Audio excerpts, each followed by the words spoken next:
नमस्कार दोस्तों, आप सभी को राधे राधे। आप सभी को पुरुषोत्तम मास की ढेर सारी शुभकामनाएं। आज की वीडियो में हम दीपदान के बारे में जानेंगे कि दीपदान कैसे किया जाता है, कौन से टाइम पे किया जाता है और कितने दीपदान आपको करने चाहिए। तो वीडियो को अंत तक जरूर देखिएगा।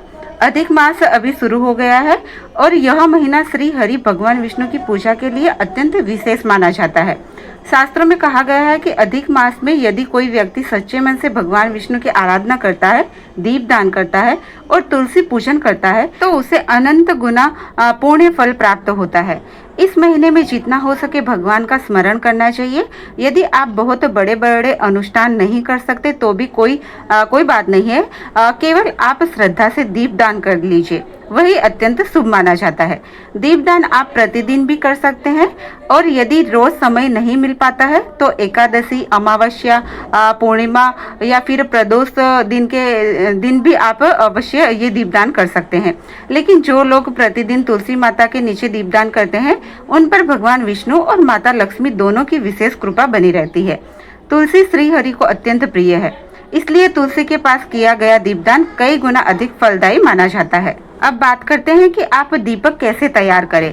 तो आप चाहे तो मिट्टी के ऑलरेडी बने हुए दीपक भी ले सकते हैं और अगर आप चाहे तो आटे से भी दीपक बना सकते हैं। अगर आप आटे से दीपक बनाना चाहते हैं तो सबसे पहले थोड़ा सा गेहूं का आटा ले, उसमें थोड़ा सा हल्दी मिला ले ताकि आटे में हल्का पीला रंग आ जाए। भगवान विष्णु की पूजा में पीले रंग का विशेष महत्व माना गया है। अब इस आटे को थोड़ा सख्त गूंद ले। यदि आटा टाइट रहेगा तो दीपक अच्छी तरह बनेंगे और जल्दी टूटेंगे नहीं।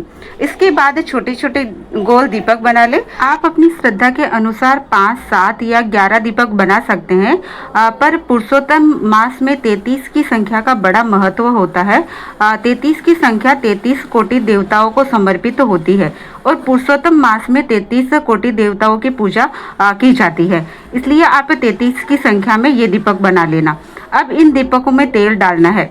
यदि संभव हो तो तिल के तेल का प्रयोग करें, क्योंकि तिल भगवान विष्णु को प्रिय माने गए हैं। यदि तिल का तेल उपलब्ध न हो तो सरसों का तेल ले सकते हैं और उसमें थोड़े से तिल डाल दें। इसके बाद दीपकों में रुई की बाती रखें। आप लंबी बत्ती या गोल बत्ती दोनों में से कोई भी प्रयोग कर सकते हैं। फिर सभी दीपकों में तेल अच्छी तरह भर दे ताकि दीपक कम से कम आधे घंटे तक चलते रहे। अब बात करते हैं दीपदान के सही समय की। तो दीपदान हमेशा अंधेरे में किया जाता है, इसलिए इसे या तो सूर्योदय से पहले करना चाहिए या फिर सूर्यास्त के बाद। उजाले में दीपक जलाने का विशेष महत्व नहीं माना जाता। मैं स्वयं शाम के समय दीपदान करती हूँ, क्योंकि सुबह का समय बहुत ही व्यस्त होता है। बच्चों का स्कूल, टिफिन और घर के अन्य अनेक काम हो जाते हैं। इसलिए मैं लगभग शाम के 7, साढ़े 7 बजे तक, जब अंधेरा होता है, यानी जब सूरज आधा डूबा हो आधा बाहर हो और लगभग अंधेरा हो रहा हो, तो वो टाइम पे दीपदान करती हूँ। दीपदान करने से पहले तुलसी माता के आसपास की जगह को शुद्ध कर लेना चाहिए। इसके लिए आप हल्दी मिले जल से उस स्थान को लीप सकते हैं।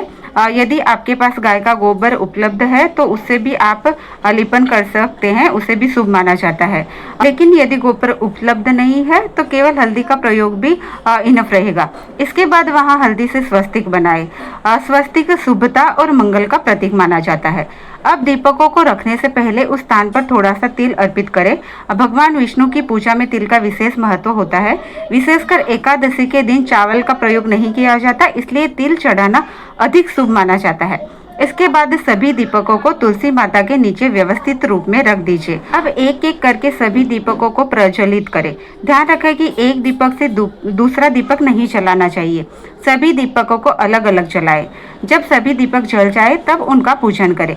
प्रत्येक दीपक पर हल्दी और तिल अर्पित करें और भगवान विष्णु एवं माता लक्ष्मी से प्रार्थना करें कि वे आपके घर में सुख, शांति और समृद्धि बनाए रखें। अब यहाँ पे कई लोगों को ये क्वेश्चन होता है कि क्या सारे दीपक एक ही दिन जलाने हैं या फिर अलग अलग 5, 7 या 11 की संख्या में दीपक जलाने हैं। तो दोस्तों ऐसा है कि अगर आप कोई पूरे पुरुषोत्तम मास में कोई एक दिन दीपक जलाते हो, मानो कि आप एकादशी के दिन सारे दीपक जलाना चाहते हो, तो आप एकादशी के दिन ही सारे 33 के 33 दीपक जला सकते हो। वो भी दीपदान ही गिना जाएगा और अगर आप पुरुषोत्तम मास के पूरे 30 दिन दीपक जलाना चाहते हो तो रोज आप एक एक करके भी दीपक जला सकते हो। रोज शाम के समय एक दीपक तुलसी माता के नीचे आप इस तरीके से जला सकते हो। अगर आप 30 दिन एक एक करके दीपक जलाते हो तो 30 दीपक जल जाएंगे और जो 3 बाकी के दीपक बचे हैं वो कोई भी आप शुभ दिन देखकर, मानो कि आप एकादशी के दिन 3 एक्स्ट्रा दीपक जला सकते हो। इस तरीके से आप 33 की संख्या में दीपदान पूर्ण कर सकते हो। तुलसी माता का घर में होना अत्यंत शुभ माना जाता है, इसलिए आप तुलसी माता के पास ही ये दीपक जला सकते हो। इसके अलावा आप आकाश की तरफ, यानी आप अपने छत पे जाके भी वहाँ पे भी दीपदान कर सकते हो। अगर आपके लिए संभव हो तो आप कोई नदी किनारे या फिर समुद्र किनारे पानी जहाँ पे बहता हो वहाँ पे भी ये दीपदान करना बहुत ही शुभ माना जाता है, तो वो जगह पे भी आप ये दीपदान कर सकते हो। इस प्रकार अधिक मास, पुरुषोत्तम मास या मल मास में विधि पूर्वक दीपदान किया जाता है। श्रद्धा और विश्वास से किया गया छोटा सा दीपदान भी भगवान विष्णु को अत्यंत प्रिय होता है और जीवन के अनेक कष्टों को दूर करने वाला माना गया है। तो दोस्तों, आशा करती हूँ आपको यह जानकारी अवश्य पसंद आई होगी। अगर वीडियो आपको अच्छी लगी हो तो वीडियो को लाइक कर दीजिए, अपने दोस्तों के साथ शेयर करिए, साथ ही आपके अपने चैनल को सब्सक्राइब जरूर से कर दीजिए। ऐसी जरूरी जानकारियां आपके लिए हम लोग लाते रहते हैं। अंत तक पूरा वीडियो देखने के लिए आप सभी का बहुत बहुत धन्यवाद। राधे राधे।